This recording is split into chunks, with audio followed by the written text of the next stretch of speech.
finest. Drug dealer dream, red jag rim shining. 4 shooters riding in the trucks right behind. What's good, y'all? Fist Vegas, the hardest voice of sports. Go ahead, hit that like button and subscribe to the Fist Schooner while you at it. Y'all know what time it is.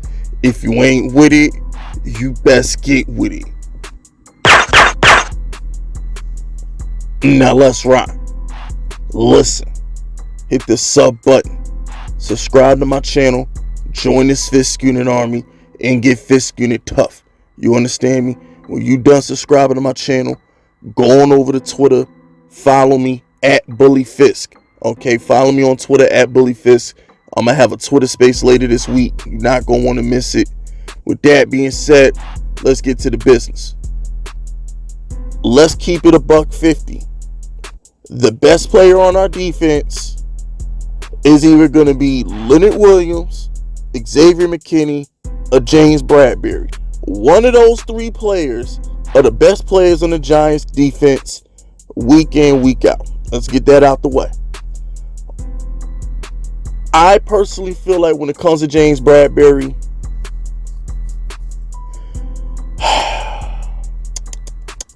$12 million is a lot.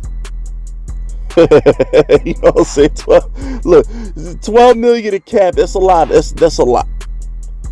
And I can understand letting him go because we have Adoree Jackson. I completely understand letting James Bradberry go because we have Adoree Jackson.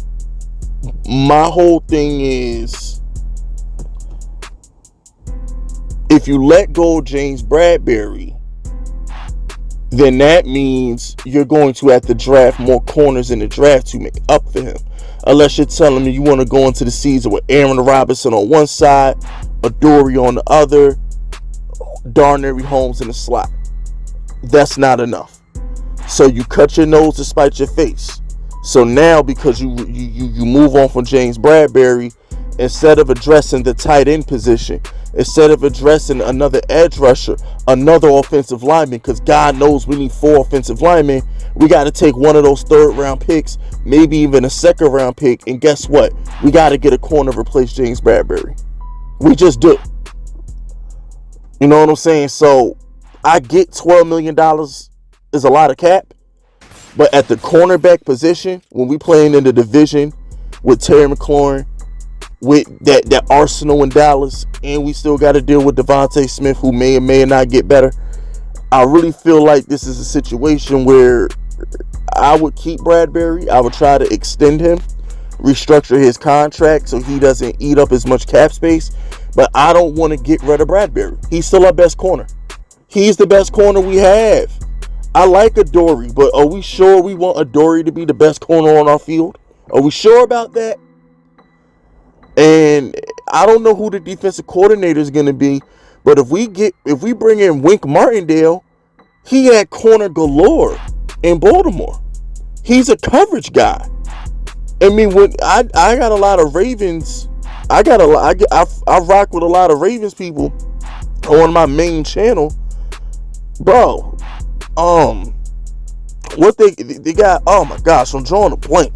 But they maxed out 2 corners, Marcus Peters and their best corner who got hurt. I cannot believe they paid this dude like $70-80 million.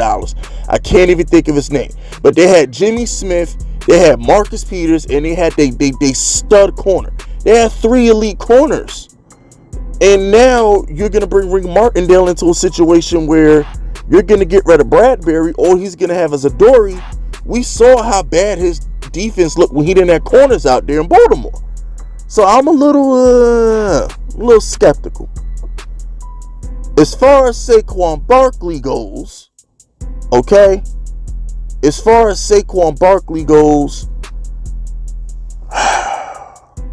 we can't get rid of him, man. Like, we just can't get rid of Saquon because we've yet to see Saquon with an offensive line. We have got to keep Saquon Barkley. We cannot get rid of Saquon Barkley before we see what this kid can do running behind a real offensive line. We just can't.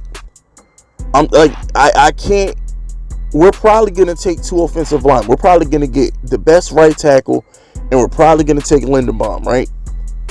How can we possibly, with a clear conscience, get rid of Saquon before seeing what he could do behind that line? I've seen what Saquon can do. Like, I've seen 200-yard rushing games with Saquon. I've seen 1,000-yard seasons with Saquon. I've seen what he can do when he's healthy and he's on his A game. We gotta keep him. Like, cut the bullshit. Let's not act like Saquon is trash. I really feel like behind a good offensive line, Saquon gonna get busy. Behind a good offensive line, and Daniel Jones has time in the pocket, who knows what kind of routes that Dable can draw up for Saquon to run out the backfield. Saquon is a playmaker, a game breaker, and he's a New York Giant, and I think we should keep him. I don't think we should trade Saquon. I think people are down on Saquon because of the offensive line. No, sorry, I can't move on for Saquon. Not this year. For $7 million, he's staying. Sorry, $7 million ain't enough to get rid of Saquon. Y'all want to get rid of Blake for $9 million? Okay. I don't want to get rid of James Bradberry, but for $12 million, it is what it is. Saquon Barkley, for $7.2 million, he better be a Giant. He better be a Giant. Period. I can't justify getting rid of him. Now, if you want to bring in another running back in the 4th round, one of our 3rd rounders, I get that. But, bruh, imagine what Saquon Barkley can do if we got Linderbaum and, I don't know, Evan Neal. Or that guy named, that right tackle who were projected to draft, whose name I can't pronounce.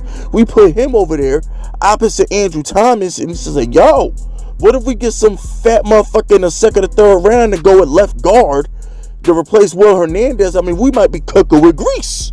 Saquon Barkley might be getting it in again. So, I mean, I can't, bro. I can't justify getting rid of Saquon. I need to see what this kid can do behind an offensive line, period. But anyway, that's it. That's all. Subscribe to the unit if you're rocking with me. My name is Fist Vegas, and I approve this message.